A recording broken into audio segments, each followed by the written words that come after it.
everybody. All right. Welcome to the Texas Real Estate and Finance Podcast. My name is Mike Mills with Barry Mortgage.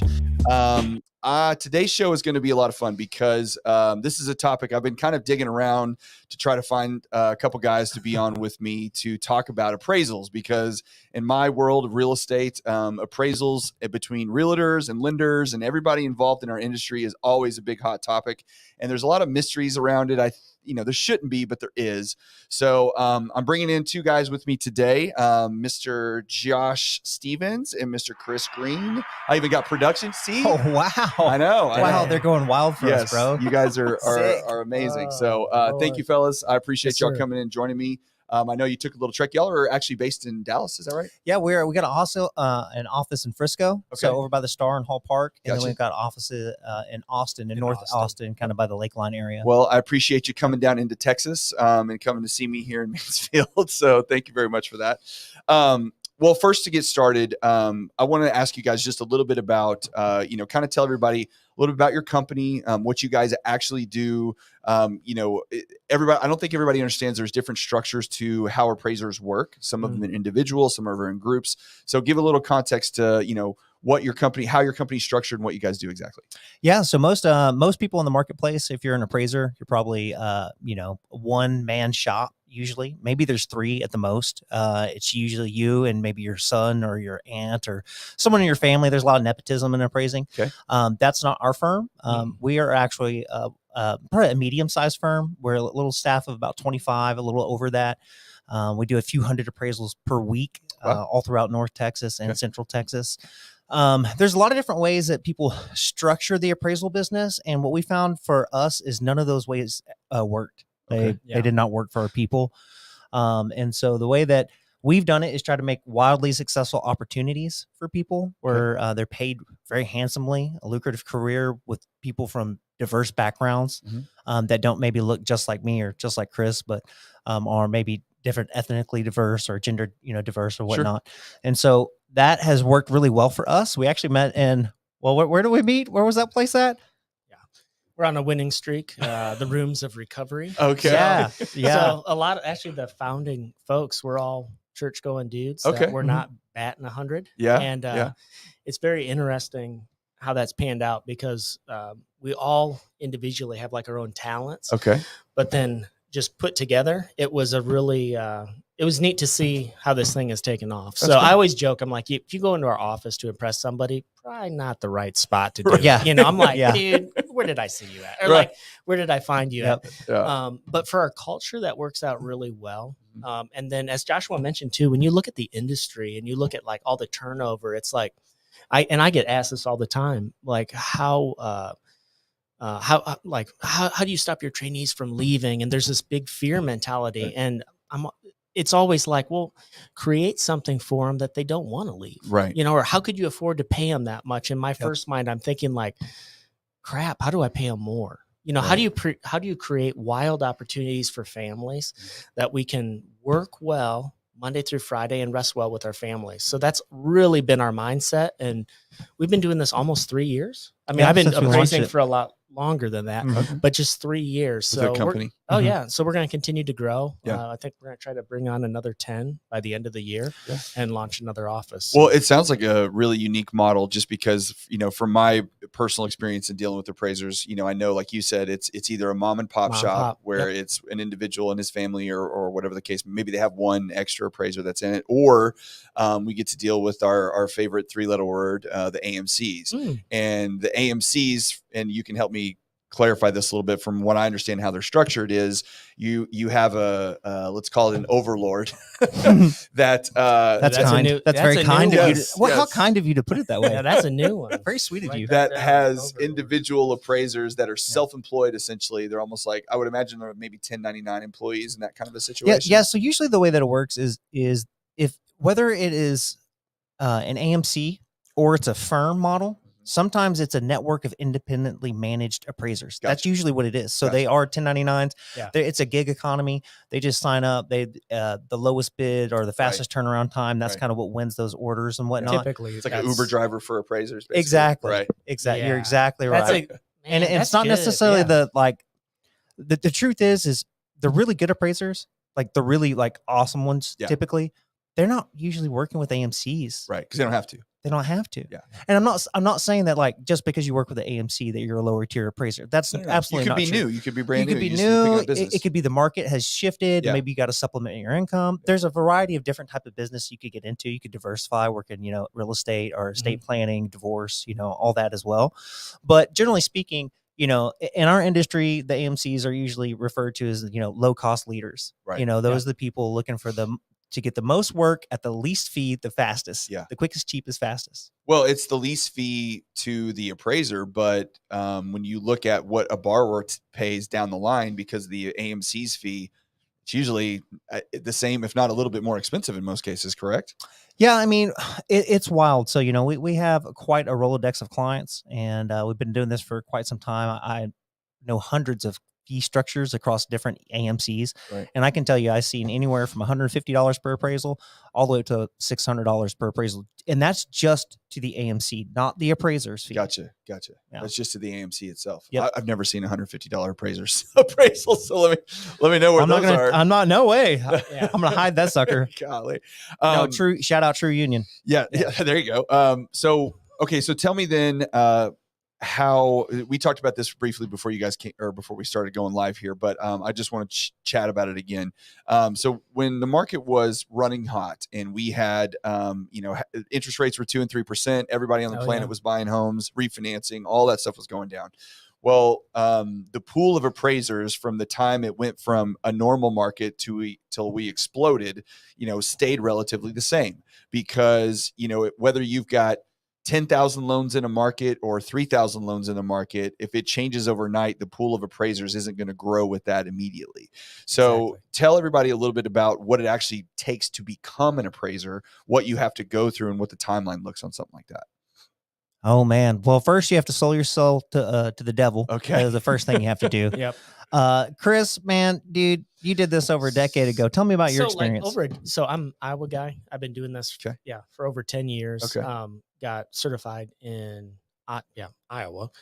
I think at that time it was like 3 years and like I don't even know how many thousands of hours. And I remember because I joke about this. Yeah. I was 6 months into that sucker before somebody even told me, "Hey man, your time doesn't start until you actually take these classes." And I'm like, "Are you?" I mean, this is a different time, a different. So there were just hours and hours and classes, and even in that state, it was you had to go in front of a board and just crazy things.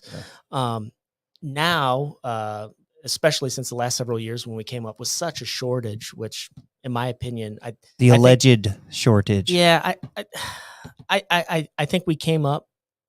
Yeah, you had these appraisal numbers that were increasing, and you had appraisers that just couldn't keep up with it. Yeah, I mean it's hard, and it wasn't like something that happened overnight. In our minds, as we look at what we're trying to do, it's like creating that next generation of appraisers. So we don't have that again, and like quality. So like with our firm model, we're not necessarily just going out and hiring appraisers. It's like we're creating new appraisers. So what does that look like in the state of Texas? You've got, I think it's several thousand hours. We have to log everything. Texas is unique in relation to Iowa. Iowa, you just went from trainee to certified. Okay. Texas allows you the ability in 6 months, no less than 6 months time, where you can go from trainee to licensed. Okay. And licensed, then they would roll off to like I'm a supervisory appraiser. So you'd have to work under. It's like an apprenticeship. Yes, almost? yeah. So they would license still rolls solo dolo. You just can't. License. You can only do conventional. Oh, you can't do any FHA. And then there's certain requirements, but it does allow us as a firm that's 100% dedicated to like raising that net, like grooming that next generation of appraisers. It gives us more bandwidth to continue training. And Joshua can go into a lot of the quality metrics we do because they geek out about this. Right. But like the hardest thing though is to find a supervisor. Right. That really is. There was a time we would get phone calls. I mean, we still get phone calls. Hey, can you take somebody on? Hey, I've already done all my classes. When the industry was bleeding and we would have trainees that were just like, hey, my supervisor bailed on me. Yep. But like we actually have a few people right now. Got a lot of orphans that way. Yeah, we do. And it's like literally they have the time. They just they have the time as far as like when the clock starts. Yeah. But they did not have enough hours or the ability to get that review work even. So the other thing with that, Chris, that you didn't even mention is that, so a supervisory appraiser who takes on a trainee. Okay. Well, theoretically it's going to slow the supervisory appraiser down so they can't complete as much work. Okay. Now they're also doing a fee split with their trainee as well. Right. So now they're making even less money, doing less volume, taking more time. Yeah. Right. And then they essentially, the good old boys, the old approach is that you're training up your competition. Right.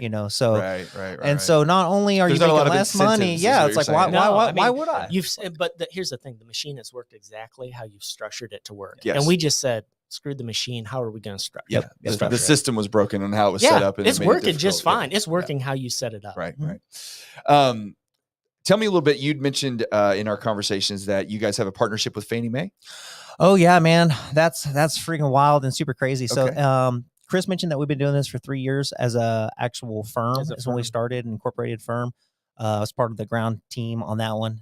Sometimes I'm like, thank you. And sometimes I'm like, how dare you put this evil curse on me, Christopher? I thought you were my friend. Why'd you bring me into said this? We would be friends forever. I hate you. So in the last few years, it took about 2 years. We moved 9 trainees through all the way to certified. Okay. And what's awesome about that isn't just about how quickly we did it. It was because of the online training platform we were able to build out internally, scalable systems, processes, creating consistent quality metrics that are applicable to the individual appraiser across every geography in every market. Okay. So what I'm trying to say is that a lot of times in a firm is if you engage one appraiser or if you try to engage all of them, you might get one that's really awesome. Okay. Like sometimes a lender's like, hey man, we'll take appraiser A, but B and C, they just seem like, I don't know, man. They seem like risky guys or gals. Kind of like going to a McDonald's and you're like, hey, if Tim makes my Big Mac, that's good. Right. But Sally and Billy, they suck. Yeah. So I just it doesn't work like that. Yeah. So creating a scalable process where it's like, no, there's a WP way. So that internal online system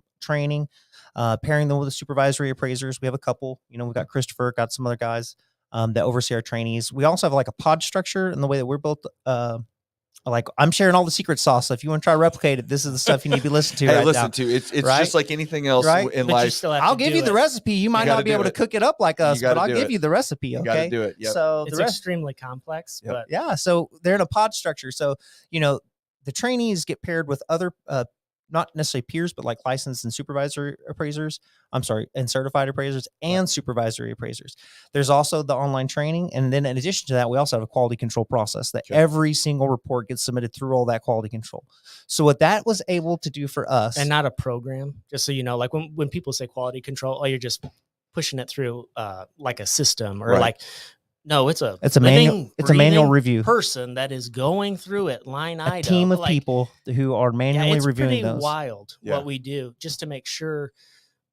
It's like, how can we eliminate any potential hiccups that we would have? Because nothing is worse than like when you go to closing and you're like, hey, I know you're trying to move your family into here, but they actually spelled your last name with an E on the end.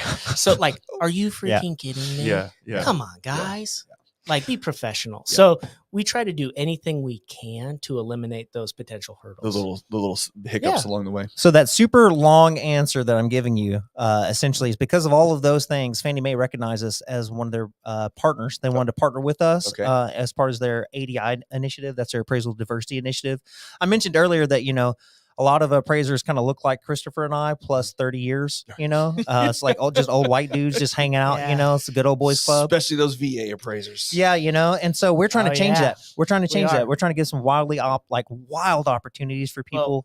Tell them how we got into that. Well, speaking of that though, that's a big, I've seen that. I mean, it's been a minute, but over the last month or two, I've seen there's been several lawsuits that have been brought forth about the bias. Minority neighborhoods and the bias, like families literally taking down pictures of themselves in their home because they feel like they're getting a lower value. Yeah. So I mean, that seems like a big initiative for somebody like Fannie and HUD. So kind of where that comes from is, JP Schmorgan Schmace. I'm not going to say their name, but they rhymes with that. Yeah. You know, they're affected by some of that, and they wanted to partner with Fannie Mae to show that, hey, they didn't want to be associated with that type of appraisal bias and whatnot. So they donated like what was it, $3 million. Wow. Them and some other organizations, they committed that to Fannie Mae. They partnered with them. There's about 8 people on the ADI team. Tell them how they found us. And so, this is terrifying. So, you know, on my LinkedIn, I absolutely love. I got a lot of. I like to low key joke that I'm like LinkedIn famous, and I'm always like seeing people who are like looking at my profile. It was for like weeks. It was like for weeks. Was like, oh shit, Fannie Mae kept looking at my profile, and I was like, guys, promise me we're doing everything above board, because I do not want to go to jail, you know? Like, because it would be very ominous. It would just say Fannie Mae just viewed your profile. Looking, but it kept happening. And then so finally they reached out and they're like, hey, Joshua, hey, we've noticed we've gotten multiple. We had an applicant. And then we were starting to get applicants. I'm like, applicants were coming through, and they were like, oh, Fannie Mae referred us to you. And we're like, what in the world? Wow. No way. And so long story short is if you do good work, you attract good things. And so for us, that's kind of what happened. Sweating it. I was like, Fannie Mae found us. They saw the amount of trainees we're able to get all the way. Because it's one thing to have trainees. That's one thing to have trainees. It's another thing to get them all the way through the finish line to certify. Yeah. Right. Okay. Right. They saw that we're able to do that. And long story short, they wanted to partner with us. There are only a handful of firms in the nation who are official partners, and we get to be one of those people. And it's just a huge honor. I love Sergio. Cool. Sergio, what's up, man? Bill Johnson to ADI. What's up, guys? Thank you so much for the opportunity to serve you guys. That's awesome. I mean, that's great that when you do the right things, people see, they recognize, they reach out, and you get a benefit from that. So, I mean, that just speaks to that. One of the things I appreciate, and we were just chatting about this before we started, it's like, hey, who do you hire? Right. Like, what type of person? And like, when I talk about, like, these are people like I'm doing life with, man, we're ride or die. I mean, this is still the sunset type thing. So I want to enjoy, and I want to have a professional experience that like really brings that bar up. So who do you hire? Yeah. And it was interesting talking with Sergio and like, hey, what Fannie Mae's trying to do and their initiative in these places. And there was a point, and this was the first time we talked to him. I was like, do you know where we work? And like, he was saying, hey, here are the type of people we're trying to get, or here's the opportunity. And I literally, at the end of it, I was like, hey, I think it was my phone. I put it on like a video. I'm like, let me walk you around the office. And with people from Africa, we've got people born in Vietnam. We hired one guy one time. This was the classic bait and switch. Right. And this is why we joke about, I don't know if I always want to hire from recovery, but like first day we show up, I'm not going to say his name, but like we literally get to the house, can hardly speak any English. And I hand him a tape measure and he goes, what's this? And I was like, oh, hell no.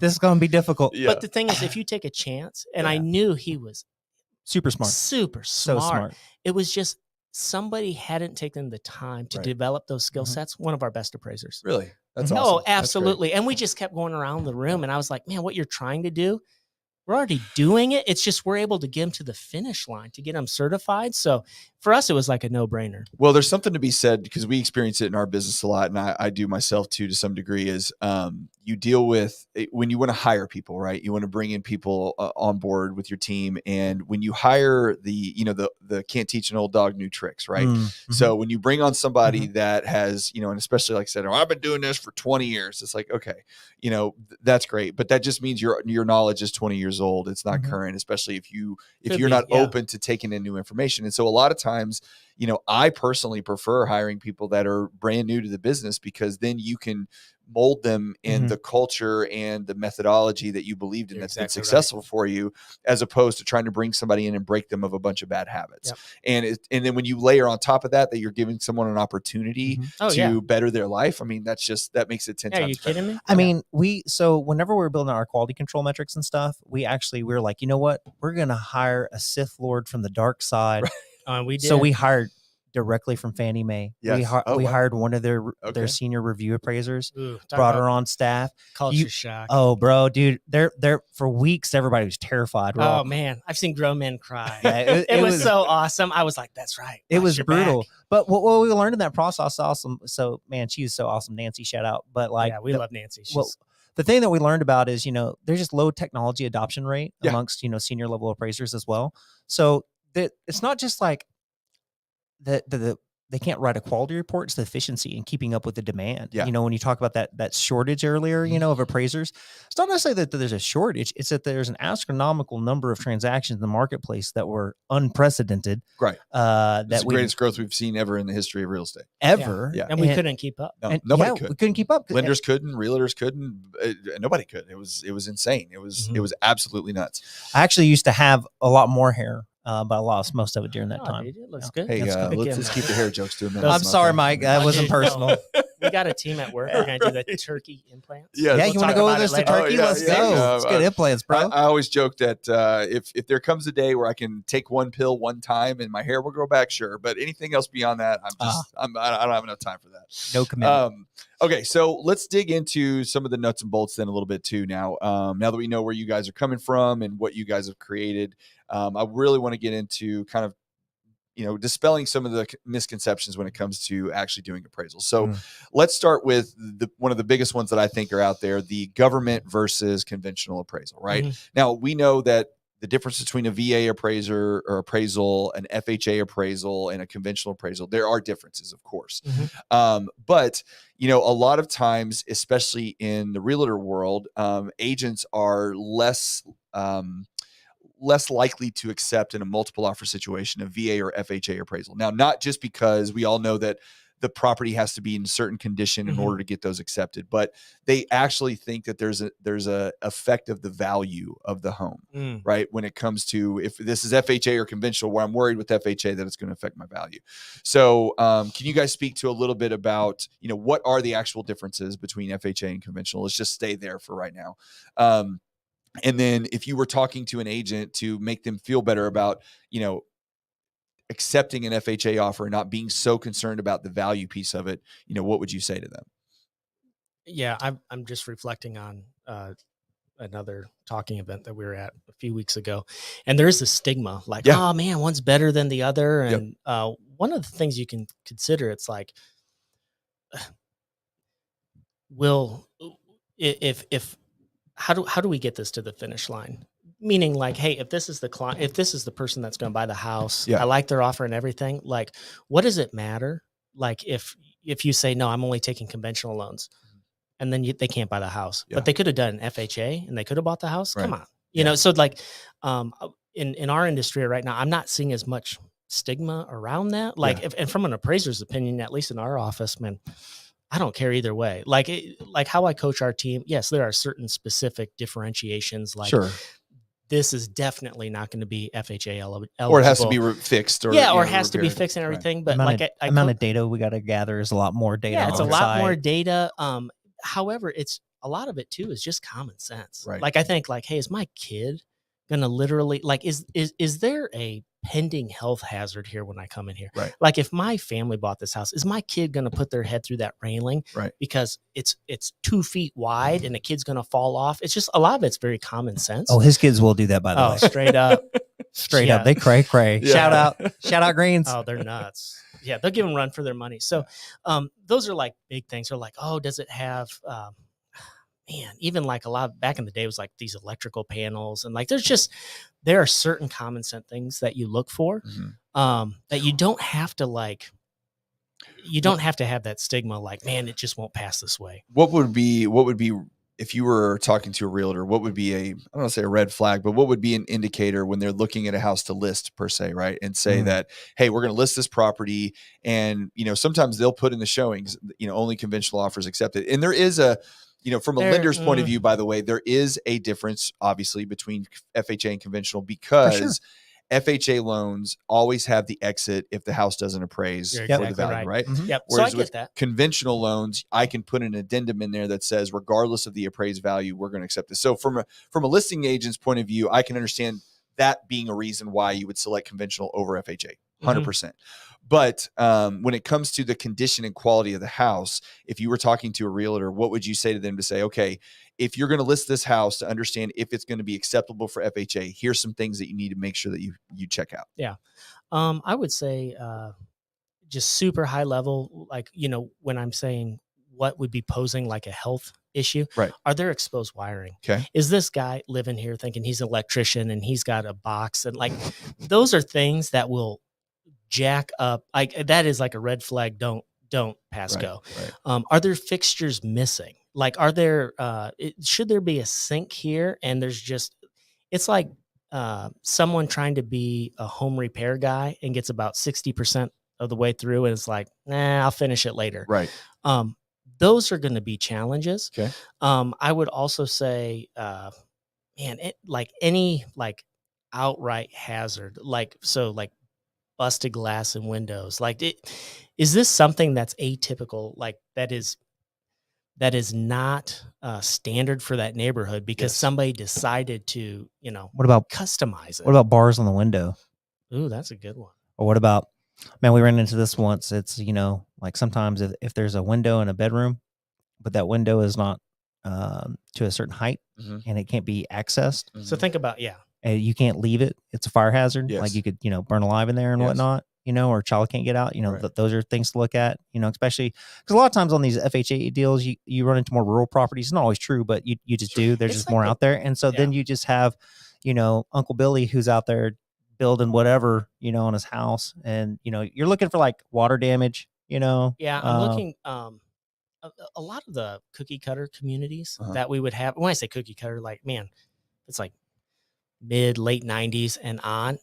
Pretty much, unless the house is completely thrashed, Right. you'll be just fine. You'll be fine. You'll be fine. You're not gonna run You'll be into too fine. many It's going to be issues with it. more of these like unique, like, hey, I built this myself, and Well, so, okay, that brings up a good point. Speaking of unique properties, so from a lender's point of view, whenever we get questions all the time, can I finance a barn dominium? Can I finance a dome house? Can I finance this whatever? Oh yeah, So let's do it. Our answer, and you can tell me if this is right, is it depends on the comps. That's always the way that we approach it, because if the appraiser can find similar properties in the area that have either sold recently or have some sort of history on them, then it's possible. But if we can't, what is in the area? Right. Like if it's a barn that's a great dominium, question. let's What is the define area. Yes. I'm from Iowa, Uh-huh. and I share that term with some of my appraisers back there, and they're like, "What the hell What? are Yeah. you talking about?" And I was like, "No, dude, it's a term." It's like a condominium, they're like, but like a barn. sod home. I'm like, no, it's a No. barn dominium. It's a Like, barn with a house inside of Yeah. it. Yes. Yes. yeah. yes. So, how do you do that? Like, or if that's the question you're getting, one thing I would challenge your listeners or whoever's watching this, it's the two things that come to my head are when you say lender and comps. I think lender, are they in the area? Do they know what they're doing? Do they know? Because if it's like, hey, I got a 1-800 call and they're offering me this rate, and you're buying some kind of unique property, no freaking way. Right. Yeah. Right. And you saved 0.25%, man, you even say 1%. It doesn't mean anything if you can't get to the finish line. Right. So are the lenders competent in the area? Right. And even more importantly, comps are as good as the appraisers that you have pulling those comps. Right. Yep, absolutely. And my point in saying that is, like, we have lender partners that know their appraiser panel so well that they know, like, in many cases, we are the last piece of the puzzle. Right. We are that last part to come in. And if you don't know who your appraiser is, or if you don't have faith in like that product that team is producing, that's consistent and can, like, because you have unique properties like that, you will have questions. Right. So that also depends on how well that appraiser narrates that to the underwriter who's looking at it. So I would say the lender being competent in the area, and two, I would ask that lender, hey, what does your appraisal panel look like? Right. Now, here's the thing. AMCs, I will tell you, AMCs are a great solution when you have outskirt areas. Yes. And if you're like, oh my gosh, we have to use them sometimes. 100% do that. But you can really learn a lot from a lender if you ask them, hey, what's your appraisal panel look like? When you were talking about earlier about defining an area. So if an appraiser is running some comps and we're looking at a particular, what is the standard kind of timeline from which it had to be sold, distance from out, even just a standard property? What are most appraisers looking at when it comes to actually picking comps yourself? Now, I know you guys have mentioned, we talked earlier about it, about, you do like interactions with agents, say, hey, what comps were you pulling? Let me know, we'll consider it to some extent. Absolutely. Hey, realtor shout out. I mean, if you got comps, and man, it is advantageous to work hand in hand with your appraiser. Yeah. Now, I know not every appraiser is that way. Yeah. At our firm at WP Appraisers, we're like, no, like, let's get in the trenches together, because the truth is, oftentimes we found they have information that we don't. Right. Yeah. Right. There have been times where, like, more often than not, where we have been able to like a deal has gone to the finish line because we've been able to identify, I mean, whether comparables that have sold off market or there was like, as long as we have that documentation, like some of the best information we get is from realtors. You just need the data. Yep. Exactly. That's all Right. I'm doing. I'm playing Sherlock Holmes. Right. But for you, I'm not Chris, trying to fight you. I mean, well, let's say you're going 90 days, you're going 180 days, you're going 5 miles, neighborhood boundaries. What are we talking here? So let's do a barndominium, for example. I'll go out as far as I need to go to find comparable sales that produce a credible, defendable report. Right. That doesn't mean I'm overlooking barn dominiums to hit a price. That doesn't mean that, oh, he's just going out. Like a barn dominium is a unique product. Yes. It's semi-unique. How many acres is it? Like if I were in the market with my wife and my 4 little kids and my mini golden doodle, and I want to do the Green family, dream or nightmare, Barndo dream, living the American dream. Right. There's going to be a big difference if I want to do a barndo on 1 acre or a barndo on 20 acres. Right. Yep. And can I articulate that difference and like what the acreage amenity actually costs, so I can use that? So to answer your question on barndo, I'll go out as far as I need to, to create those 2 things: a credible, defendable report. Right. Cookie cutter neighborhood, for example, proximity and time. And I know that's very like, which one's more important? Distance or time? So here's the thing. It depends how much, it depends the neighborhood, and it depends how much information I have. What I mean by that is if I'm in a, well, we're based in Frisco, there's some like really ritzy communities like that just have low turnover. And you're like, man, I can't necessarily use time because I have such limited comps in there. And those comps, since it's such a unique neighborhood, those are probably going to be what I favor. Right. Now on the flip side, you might have a more neighborhood where there's lots of transactions. Say some of these pop-up neighborhoods and like there's tons of new construction sales and all that. I am looking for homes that have sold recently. Okay. That's what I'm looking for. Would you say because this question came up a lot too, especially when we were going through all the chaos, agents would say, well, the market's changing and it's rapidly changing. So how much does an appraiser consider, or do you guys ever think to yourself, because I know the circumstances don't come up often, but do you ever think to yourself, okay, this market is really shifting in a certain direction, up or down. So I am having to consider the newness or the recency a little bit heavier because we are in a dramatic shift. Because in some cases, prior to COVID and all that kind of stuff, it was prices were going up for sure. Oh yeah. But it was the rates were same. It wasn't like a crazy influx of properties. It was just kind of consistent. So I could see how distance would be more important just because we got to get more of a neighborhood set up. But then you move into say 2021, right after COVID hits and the market explodes. And now that property that sold 60, 90, 120 days ago, the market was completely different than it is that it's selling today. So, so how much thought goes into that when you guys look at those things? So I'll say in that, and I can give a specific example, a ton. Yeah, okay. And the appraiser, and this goes back to whoever is listening, make sure your lenders are like familiar with the area, know underwriting, know like just what it's going to take, and then know your appraiser panel, and being able to articulate that. So, for example, we had one, and this was when it was like wild, and I joked about this. The $500,000 Manny? No, that's something else. That's like a. That's like a bad. That's like a. Yeah. Oh yeah. Wow. Oh yeah. It is incredible. That's crazy. Beautiful lakeside waterfront views. It's wonderful. Badass. That's a hell of a man home. Oh, it was something. But in this situation, it was like, it was rapidly increasing. Like could not keep up. And I had and again, everything that we do, so making a time adjustment has to be data driven. It drives me freaking nuts because we do a lot of review work, and it's like the appraiser put a 5%. Appraiser put 10%. Where'd that come from? What? Yep. Based on what? Right. Like it just gives you so much exposure. Right. But in this situation, we could rapidly increasing, and I had it down to a specific, data jam packed. This is where it's going. We even had it was the money comp, as I call it, the pending sale. That's like, this is where it's going. It's just that sucker hasn't closed yet. Yeah. And we noticed this during that time. You'd have like 3. It happened to me. Let's wait them out. Let's wait them out. And I'm just kind of a pushover. So I'm like, screw it. I'll take one for the team. Yeah. So then it's like that first one sells, and now everybody else sells. Right. But in that case, you need to be partnered with like folks that know what they're doing, we were able to go to that realtor and say, hey, lovely house, all this, we're here too. What is that thing closing for? Right. Like, can you just, and they wouldn't disclose that. I tried. Why not? Yeah. And then also too, you can try. Why not? when do you anticipate that closing? Yeah. And what we were able to do is I knew once that sucker closed, I could get ours there. And we gave the lending, and it was only like a week later, but that would make the report and it would support everything going to it. We ended up appraising the property. The lender allowed us to go back out to and do a reinspection so we could change the effective date after this other one sold, and we got to the finish line. Oh, wow. That's awesome. So you were able to actually go adjust it because that new comp in the appreciating market. But the thing is, that's like great. Most folks, and not a jab at appraisers either, most people just don't have time to do that.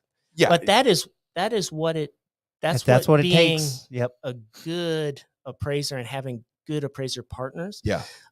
Because that's where the market was going. Yeah. And that's exactly where it went. We ended up doing that on quite a few. Yeah. During that time, honestly, we did that quite a bit. We had those conversations with the lender like, hey, listen, man, we believe that we can get this across the finish line in an incredible and defendable way if we can get like 3 more days out of this. Give us a little more time. Yeah. So I'll even give you the report right now. Just can we do a reinspection? Just do external? a trip fee so I can change the effective date and stay kosher. Right. Flip side on that, one of the things we're noticing now, it's like, oh yeah, the market's declining. Because again, we do a lot of review work and you're like, declining. Why the heck did you mark this declining? And you look at the MC sheet and there's maybe like 6 comps on an MC sheet. So you're basing all of your data and where that market's going on 6 comps. Yeah. I don't think so.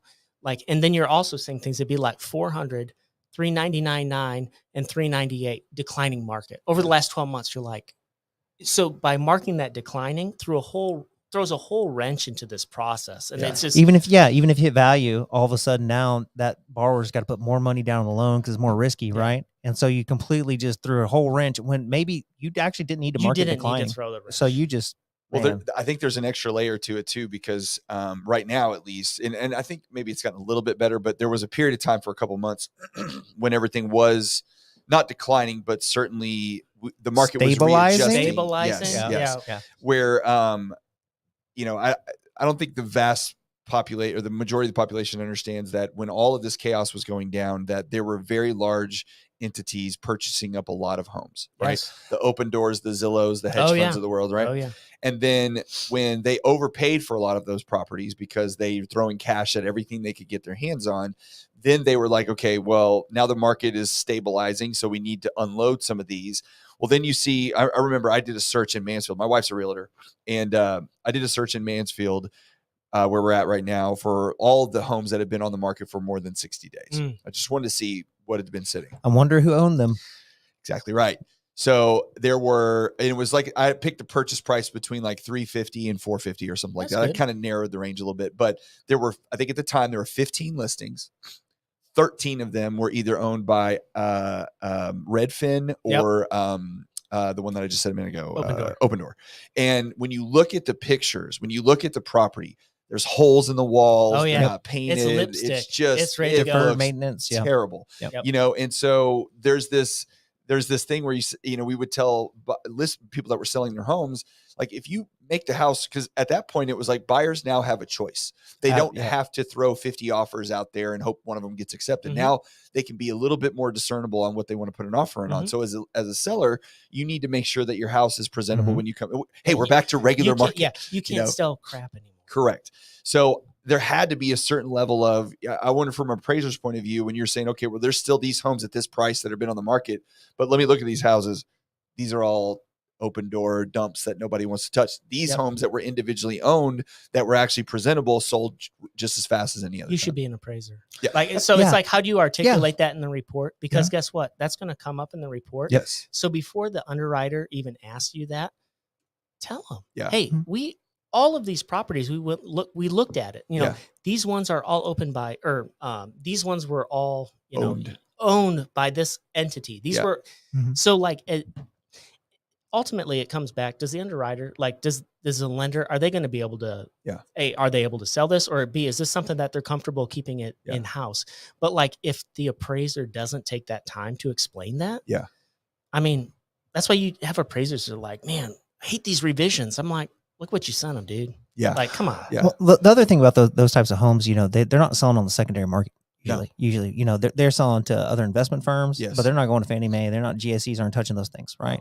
And we've seen an uptick in, yeah. Absolutely. I read a statistic, and I might butcher it, so I'm going to throw the word allegedly, so I can't be held responsible. I heard that's what you do, but like allegedly, in 2022, 1 in 4 transactions in Collin County were institutional buyers. In Tarrant County, Dallas Morning News, the Fort Worth Star Telegram reported that 50% of the homes in 2022 were purchased by 2021 were purchased by institutional buyers. Unbelievable. And you know what? Isn't that wild? But 50%. we should all. So there's an organization that we work with too.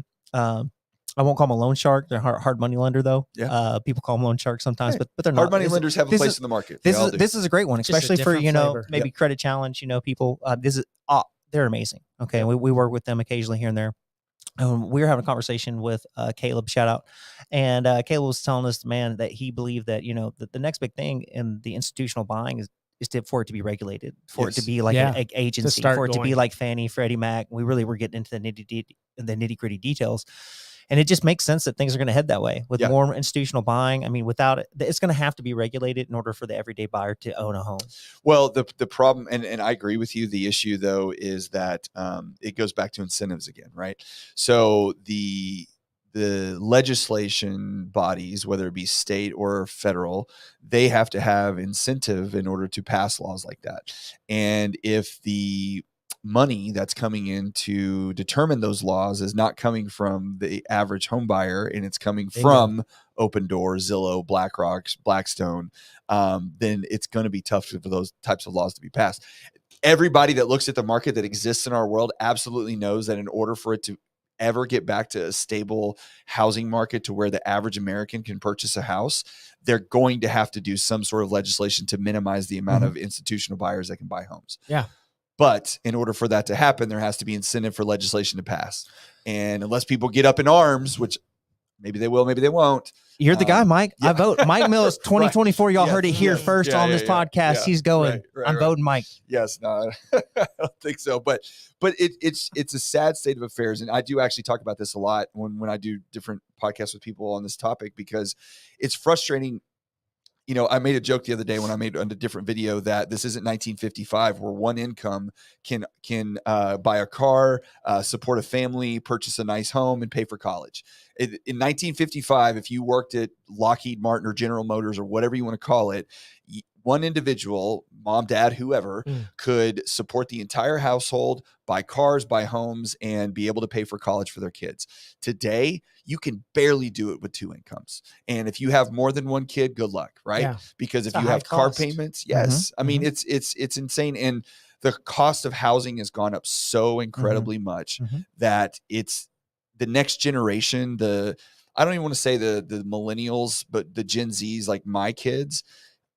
The only reason that my kids would be able to purchase a house in 10 years is because I help them. Yep. That's going to be the only reason. They get some money. That's it. Yep. Because otherwise there's no way to do it. And it's kind of it's almost a little disheartening sometimes right now, because when I talk to someone in their, say, late 20s, early 30s, more often than not, I'm talking to their parents quite a bit, because whatever the reason is, whether we want to raise them a certain way or whatever, it's just to a place where they're afraid to make decisions or make the wrong decisions. And I don't know if it's because too many options. Maybe it's too many options. Maybe, it goes back to parents, and, we want to do the best for our kids. And so we tend to make decisions for them instead of letting them figure things out.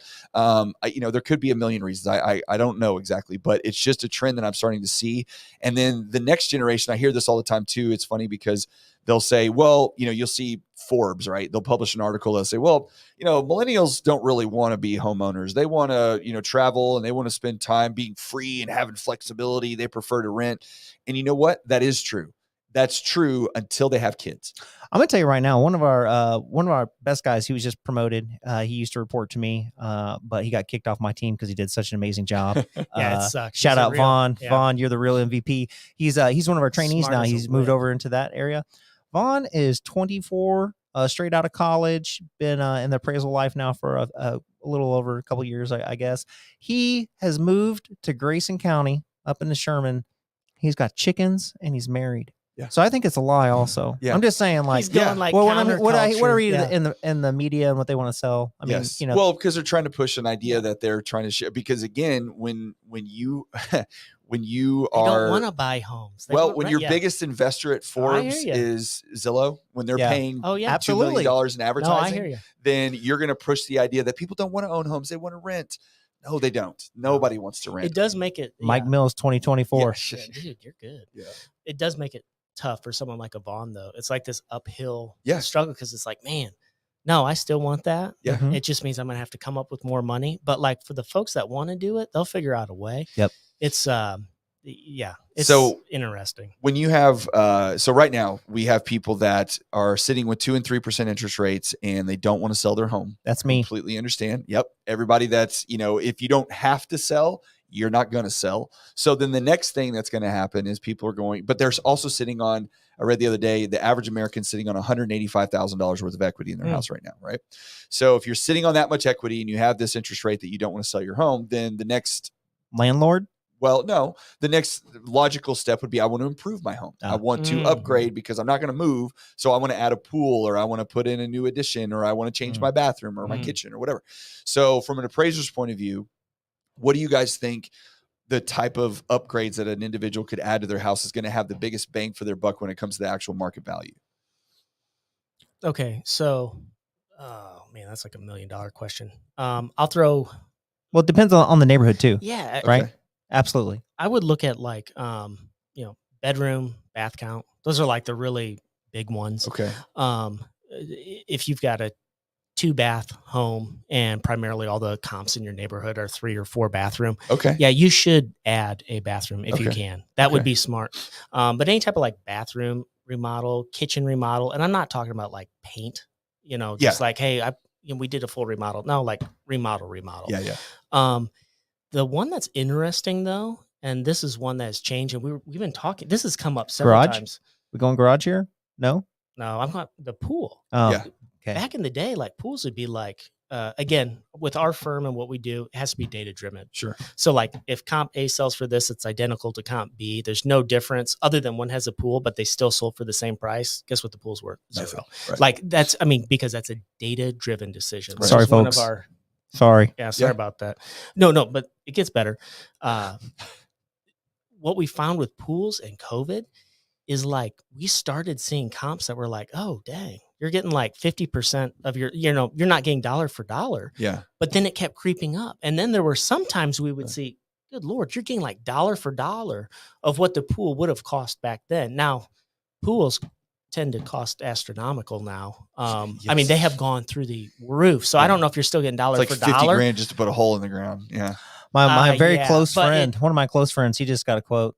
And it was, I think it was like close to $200,000. Shut He might be in the Yes. room right now. No, Yes. shut I don't know up. my He's this a- close yeah. friend. I Yes. thought, sorry, kids, you're doing the kiddie pool. Like daddy loves you, just not that much. They have gotten incredibly well. But they've gone up in price substantially. So there was a time where I said, yeah, pool, maybe if it costs you 50 grand, you might get 20,000 out of it, something like that. And then there was a time where it swung the complete other way where I'm like, dang, you have a pool and it's COVID, you're going to sell that house. Yeah.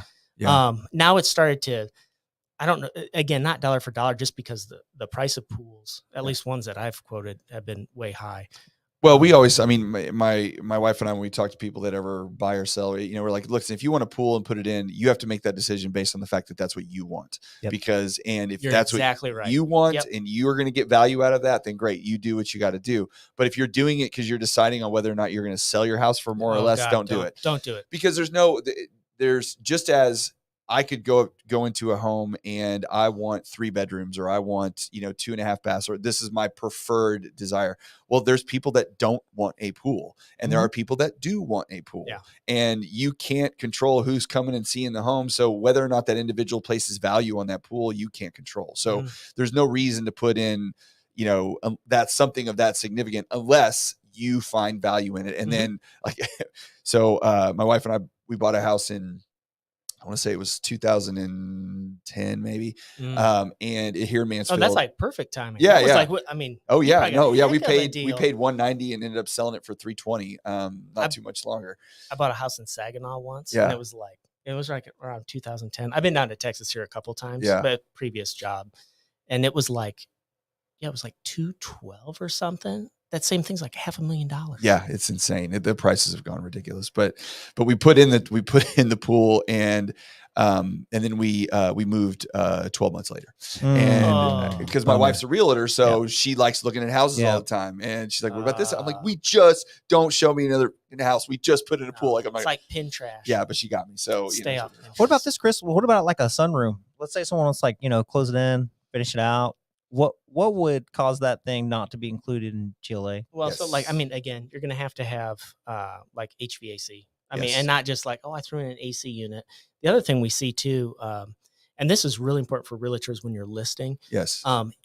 Is the fit and finish of that room for a sunroom, for example, similar or the same as the rest of the house? Because if I'm giving X amount dollar price per square foot for the home, and you want me to add an additional, shack that you screened in and put a window unit in, I can't, like, not I'm saying I can't. It's really nice does though. Not, it feels nice out here on the shack. I bet it's got a breeze. The wind is nice. Well, can you speak to the same topic about the permits and what you can include and what you can't when it's not permitted? Because when Uncle Bob decides he's going to convert his garage, and now it's his man cave, but nobody else knows about it other than Uncle Bob. So like okay.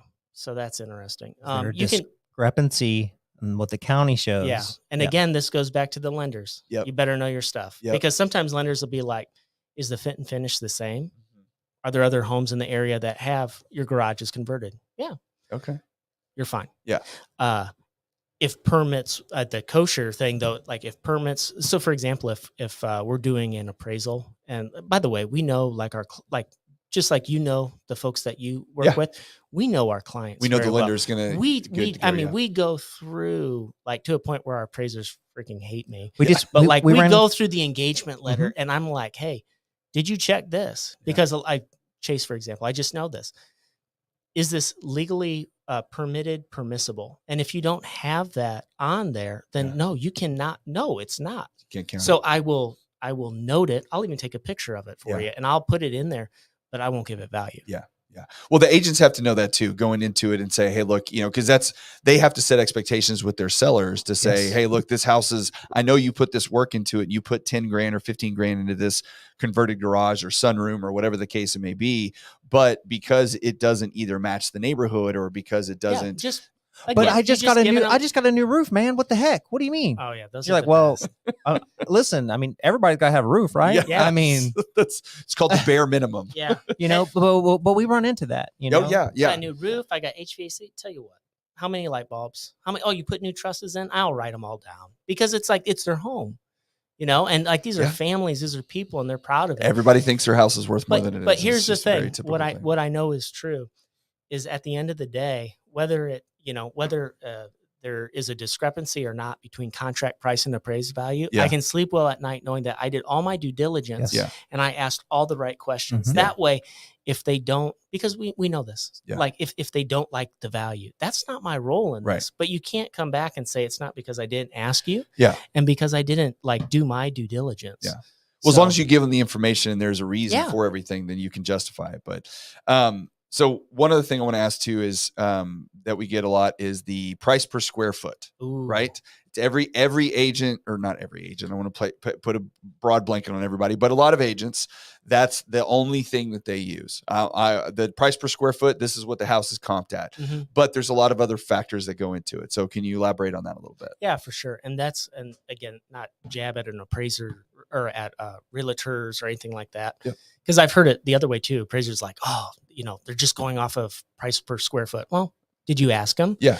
One of the challenges is like a 2,000 square foot house is not going to have, or potentially not have more than likely not have the same price per square foot as a 4,000 square foot house. Right. So there's brackets, but again, you go back to that GLA. You go back to the data. So like, hey, homes that are, say you're trying to list a house and the house is 2,000 square foot. Okay, what are homes 1,800 to 2,200 going for roughly? Have that data. Know that this is what it looks like. And we're dorks at work. We spend thousands of dollars on like Titan Analytics and all this technology. where you can quantify and you can see on like a graph, and you can see these outliers. So you can say, even though it's within the range, why is this one so high? Right.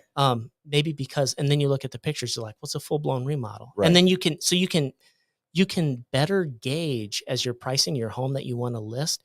This is more in line with this comparable sale, or this is more in line with this comparable sale, versus just taking a blanket and saying, well, price per square foot is X amount. Right. Like, Quality and condition on that also, Yeah. it's like quality and condition are huge indicators of the price. How do y'all base that? Because I do see that on the appraisal reports often, the C2, C3. Can you explain that a little bit? Because to me, as a lender, when I look at that and I see a big adjustment for a C2 to C3, and then I'm looking, again, I'm ignorant to this, and I'm looking at both, I'm like, I don't understand why there's such a big difference, and it's a $50,000 adjustment or something like that. Well, And I'm C6 going, is like a meth lab exploded, Okay. like people but died in there. A nice meth lab. Okay, Yeah. yes, Yeah. it's quite You a could little put bit, some but- paint on there. Yeah. But it's a C6 now. Yeah. And people aren't lending on that. The condition is just outright atrocious. Yeah. Absolutely. But C1 would be new construction. Right. So it could be so two differences. C1, yeah, condition, quality. It's actually, if you ever want to fall asleep, you can go through the 1004 form that we use, and there's several addenda pages in there that actually go. So there was a time, like when I started, everything is Q3C3, Q3C3, Q3C3. That's not correct. Right. So look and see what the quality looks like, and you'll be able to differentiate between this type of builder and this type of builder. Right. So it's supposed to be the reason that you need to have some of those standards in there is because the adjustments you make. Right. One of the things that we find, like our firm, we embrace technology. We just do.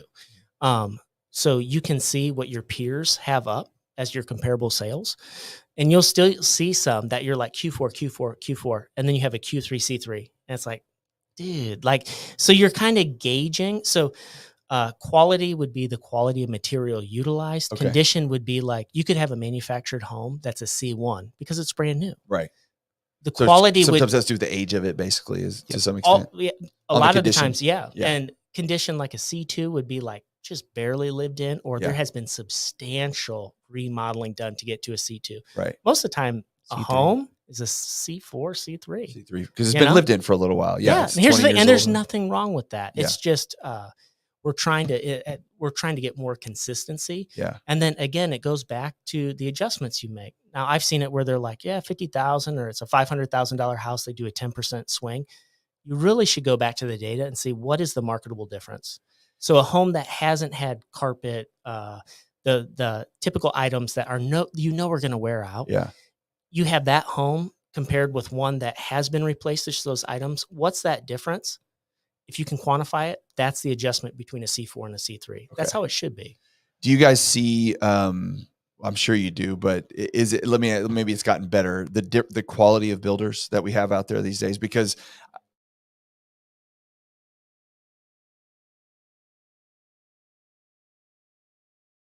on to top of me and put me in the hospital by an organization rhyme with schmucks and schmakeups. Okay. All right. So when we talk about the quality of I haven't heard that builders, has the quality of builders increased in general? Has it gone down in general? Is there a big dichotomy between builders these days? What do you think? Man, so that's a great question.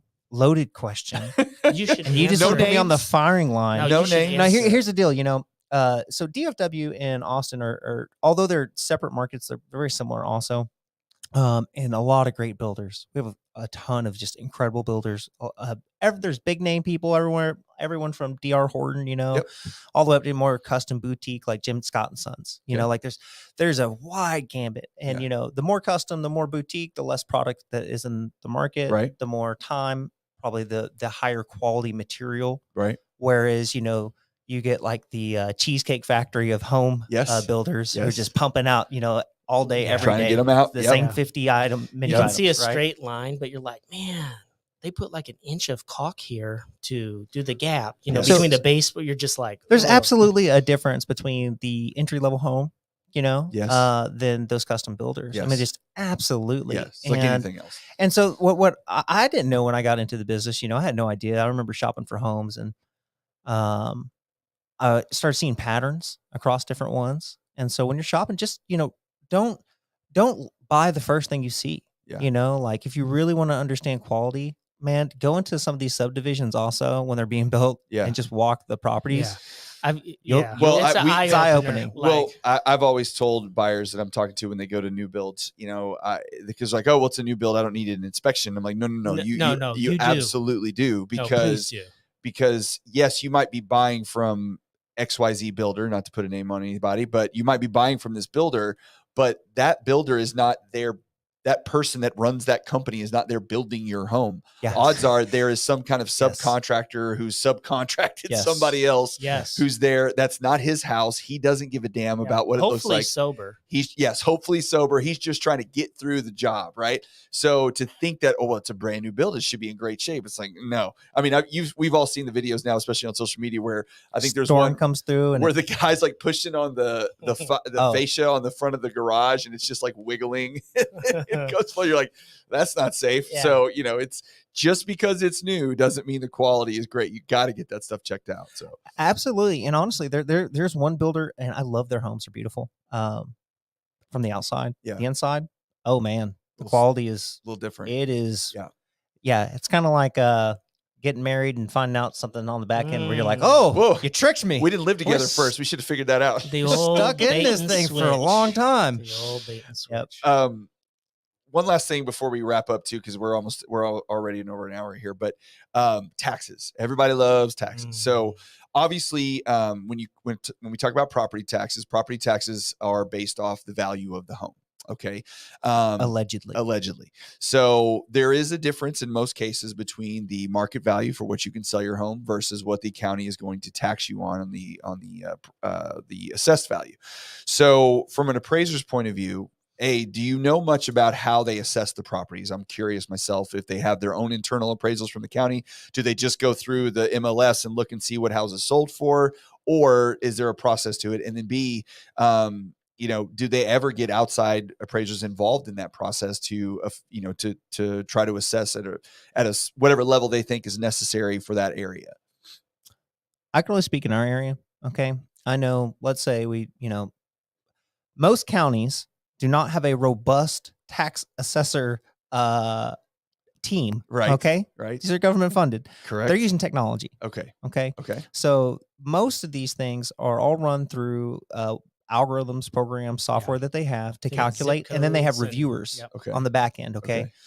They do build in percentages of failure rates of knowing that there will be disputes. That is very widely known. Yep. And so it's kind of one of those things where, effort and reward. And so they're going to push those out knowing that some people are going to fight for them. Right. Now you can hire an appraiser to help you get a value on your home. Right. But I'll be honest, unless they specifically work in helping people reduce their value.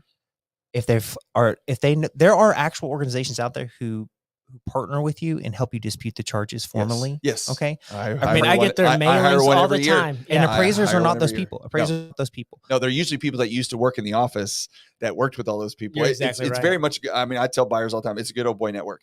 Mm-hmm. The guy that you're paying the $500 to argue your appraisal is going to be way more successful than you spending 6.5 hours Absolutely. and filling out a form and going to stand in the courthouse. It's not going to work. Okay. It's not going to work. You pay the guy $500. He goes and talks to his best friend that he's known for 20 years that's in the office and says, hey, I need you to get this one fixed for me. They take care of it and boom, your value's less. Congratulations. Yeah. I mean, this year already, I've had a couple buddies hit me up there. Hey, Josh, man, will you pull some comps for me? And I'm like, well, I'm a kind guy, so you owe me some nice cigars, but for sure. Yeah. And then, I have a curmudgeon, not Chris, but one of our other guys pull the numbers for me. And needless to say, it's always higher. I'm like, you don't want us putting the value on it, bro. No. I mean, especially right now. No. Now, here's the thing too. Like if you get your assessed value and it is well, first off, they're going to take, hey, what did you pay for the home? Yeah. Now, here's the thing. Like, say that's not the case, and say there was, like, when you bought the home, one of our appraisers that we have, when they bought their home, they were like overtaxed. I think it was like $150,000-$200,000. And their house, when they bought it, Allen, really beautiful area, like zip code. I mean, everything was in line. Their house was trashed. Oh, I mean, yeah. it was, I Yeah. remember Yep. walking through it. There was like a blue light. I mean, I was like, A lot of deferred maintenance. oh my gosh.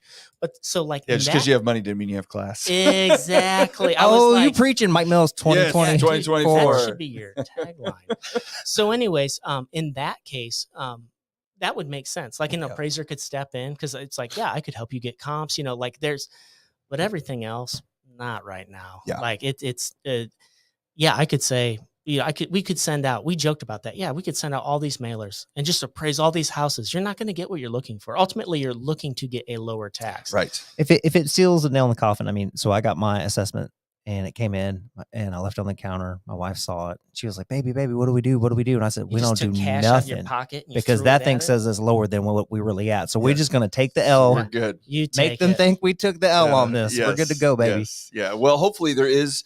I haven't updated myself recently on how it went through, but in the Texas legislature, there is some stuff being put through. I believe it got through the Senate, but it's going to be a little different getting through the House because they have Yeah. different ideals on how they should affect this stuff. But they are trying to reduce the amount that they can raise the appraised value when it's your home. So per year, because right now I think the cap's 10% that they can't raise the assessed value when you live in your home because you won't be priced out You of get it. that homestead exempt. Right. Well, that doesn't necessarily, that's not the homestead exemption necessarily. What it is if you own, so this happens all the time to people. They buy their home and the person that they're buying it from has owned it for 15 years. And the assessed value I know. was whatever, 200 grand. And they bought it for 4, right? Yep. Well, that first year Guess they what get it to is? carry that 200,000, Yep, right? yep, But yep. then within usually because it's the government, 12 to 18 months, they're going to come in and reassess it. And now their property taxes shut up because they can raise it. The county can raise it to whatever level they want once. Then after that, then they're capped. If you live there, if you don't live there and it's an investment, they can raise it however much they want. But if you live there, they're capped at 10%. Well, the state legislature is trying to bring that down, I believe, to 5%. So they or maybe 3.5%. They can't raise it beyond that.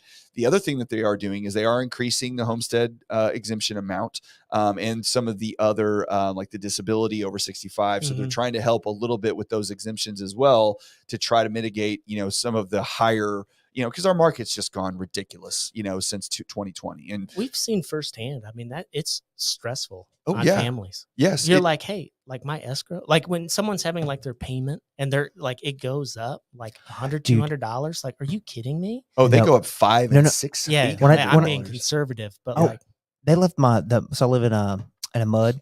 Okay. And when they did my loan, that did not get factored in. Okay. So I was a new construction house. So the first year I already knew that like when my taxes came next year, I was already going to have to owe a significant jump, right?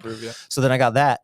Then the next year, then they hit me with the mud and I was like, what? Are you freaking, dude? I almost had a heart attack. Lost it in the office. Yeah. I loved it. Well, what really sucks because a lot of the servicing banks don't do a very good job and the builders and everybody, they don't, it's just the explanations of stuff. They don't educate people on how it works. Again, plug for local lenders who know it what they're doing. But what happens is let's say your taxes go up $1,200, okay, for the year, right? Well, and if that's it, then you're really lucky. But it went up 100, right? So your escrow was short $100 for every month. But not only do you have to make up for the shortage, now you have to collect for what it's going forward. Yeah. Yep. So not only did your payment go up $100 because your taxes went up, but it went $200 because you had to make up for what was there before. So I get calls all the time, friends, family, whatever. My payment just went up $800. And I'm like, well, the good news is it's only going to go up $400 after next year. Yeah. but right now, yes, that sucks unless you catch up for what the arrears are. Unless you got the cash. Unless you got the cash. But they don't even, the servicing banks don't even tell. They just send them the bill like, here's your new payment. Or you know what? I take that back. They do send out stuff, but unfortunately people don't read their mail very often. They're like, oh, it's just something to throw it away. But you do see that stuff come across. But when someone buys their house and they've owned it for 12 months and their payment, especially it happens with builders all the time, especially when they use the builder's lender. When they don't, they get that payment that's $1,900, and then within 12 months, all of a sudden it's $2,600 or 20. And they're like, "What happened?" It's like, "Well, your taxes before. Did you see where you said your escrow taxes were $100 a month? Yeah. That's not. You bought a $600,000 house. That's not what it's going to be." So, but it happens. It happens all the time, and it's a shame. But people get mired in that stuff in their mortgage payments because that is the biggest for most people, that's the biggest monthly expense that you put out on a monthly basis. And when you have a fixed salary that you make, and I'm fortunate I have commissions, I just go work a little harder, but most people can't do that. Think about that. Yeah. Like salary, like it's like, man, I got a 2% increase. Yeah. Does what? Yeah. Like what you're not even with keeping up with inflation? now. Yeah. You haven't even kept up with inflation. Nope. Dude. And it's your livelihood. At the end of the day, we're just dealing with everybody's families. Yes. Everybody has a family That's member. what you can't lose sight of. And behind every transaction is a person. That person has family, right? And so we really work hard at trying to remember that, because so much of what we do is just numbers and data and analytics, and it's real easy to just start looking at every assignment as math. Yeah. Right. Oh, 100 appraisals went out. These 3 or something, like that's still 3 families. Yes. And I'm just saying, like, no, we exhaust every resource, and like if 3 didn't get to the finish line, I can sleep well at night knowing like it was either priced not aligned with what comps would support, or like there's something else going on here, but that's not on me. Yeah. Well, I appreciate you guys. I love the culture that y'all have built within your company, because it sounds like you carry a lot of the core values that, a lot of the companies that we work with do as well, where we're all working together. The goal is, like you said, to get it across the finish line. We're just trying to get to the end. Nobody's trying to throw wrenches in deals. Nobody's trying to get people to not get their homes. Nobody's trying to get agents to not get paid.